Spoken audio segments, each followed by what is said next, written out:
You've collected a lot of literature for your literature review. It's overwhelming, you don't know what to do with it all, and it feels disconnected. But here's the thing, it is not disconnected, okay? You just don't have the structure yet to put all of that into. You don't have an angle on it, a lens to look through. We need to start organising at this point. Another way of looking at it is to imagine that somebody's dumped a load of cooking ingredients on the table in front of you and they've just said, make something with that. And you're like, huh? Because you don't have a recipe. We used to have a TV show like that in the UK, and it was called Ready, Steady, Cook. And there were two teams, the green peppers and the red tomatoes. And am I the only one that remembers it? If not, get in the comments, please. Now, before I go off on another tangent, this is part 2 of my 4-part series on how to write a thematic literature review if you're doing a qualitative PhD study.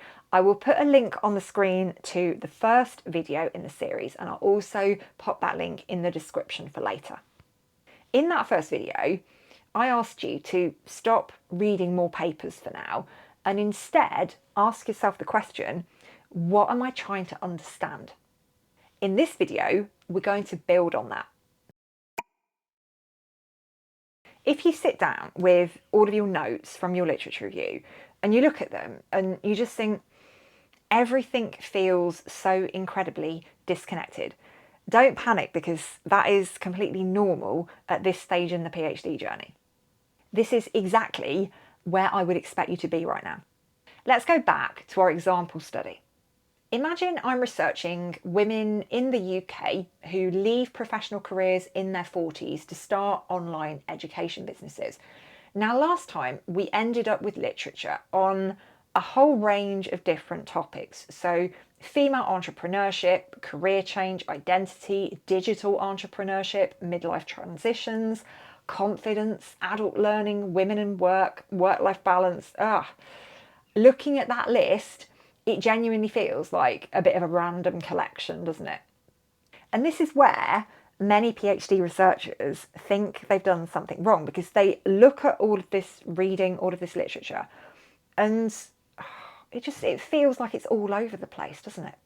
Actually, it probably isn't.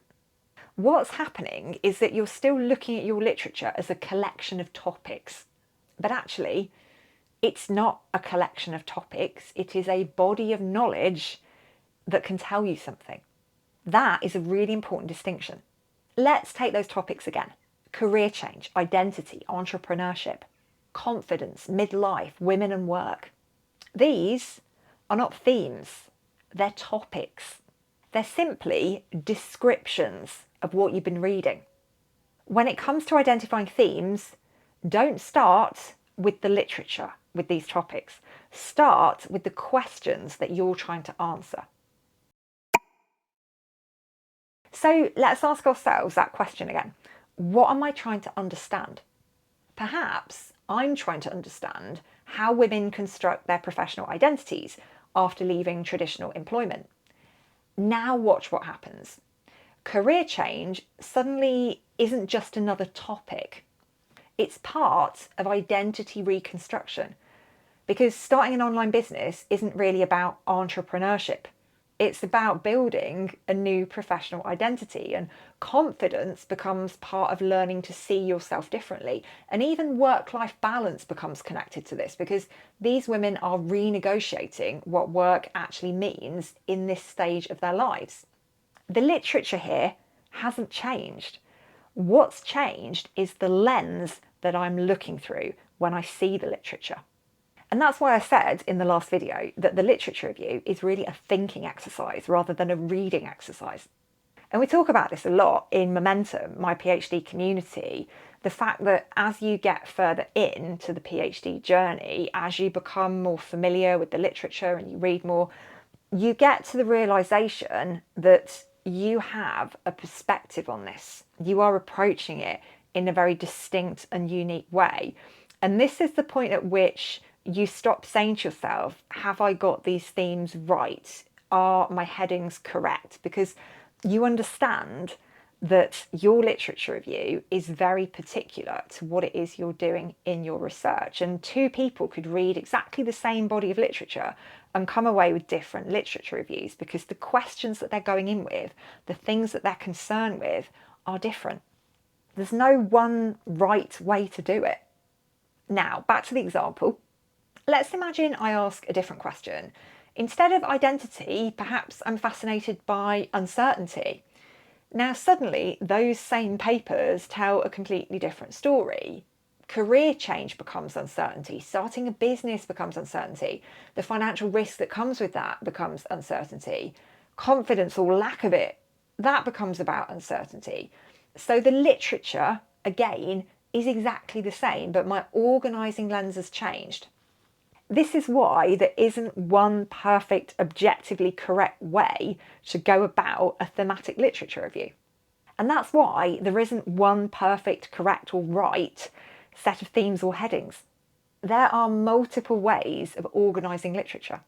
There are multiple recipes that you could follow using the same set of ingredients. The best one is the one that helps you answer your research questions. Here's a little exercise I'd like you to try. Take your 10 most important papers from your literature review. Write their titles on separate sticky notes or cards. Now stand back and ask yourself this question. If these papers were trying to answer the same question, what would that question be? Don't ask, what do these papers say? Ask, what conversations are these papers having with each other? When we're thinking in terms of topics, we're asking ourselves, what have I been reading about? When we're thinking in terms of themes, we're asking ourselves, what is the literature collectively helping me understand? When you do this exercise, come back and tell me in the comments what your organising lens was. What did it become? Was it about identity, belonging, power, uncertainty, or something completely different? I'd be really grateful if you could do that because a lot of our viewers read through all of the comments and they find so much helpful stuff in there from other people sharing their experiences, sharing what they found. So get typing down there. And if after you've done this exercise, you're sitting there thinking, well, this is all well and good, but what do I do with all of this? I've got a free short guide that you might find helpful. It's called My Literature Review is a Mess. And it walks you through the process that we've been talking about in these videos of going from trying to read everything to looking at what you've already got and organising that effectively. I'll leave a link on the screen right now and also in the description underneath the video if you want to check that out later. You won't decide all of your themes as they're going to appear in your final PhD thesis on the first go, okay? You're not going to get it right first time. Your organising lens will continue to change and evolve as you get further into your research and as you understand more about your topic and what you're doing with it. That is exactly what qualitative research looks like. It's iterative, it changes, it evolves, it moves. So don't worry if your themes change because mine certainly did during my PhD. Changing your mind usually means that your thinking is becoming more sophisticated. In the next video, we're going to tackle another challenge that almost every qualitative researcher comes up against at some point. You've already started to see some potential themes, and that is brilliant. But now you might be wondering, well, how do I start writing about these in a way that isn't just describing one piece of literature after the other? This is where we need to move from collecting information to building an argument. And in that video, I'm going to walk you through how to do that. So I'll see you in there.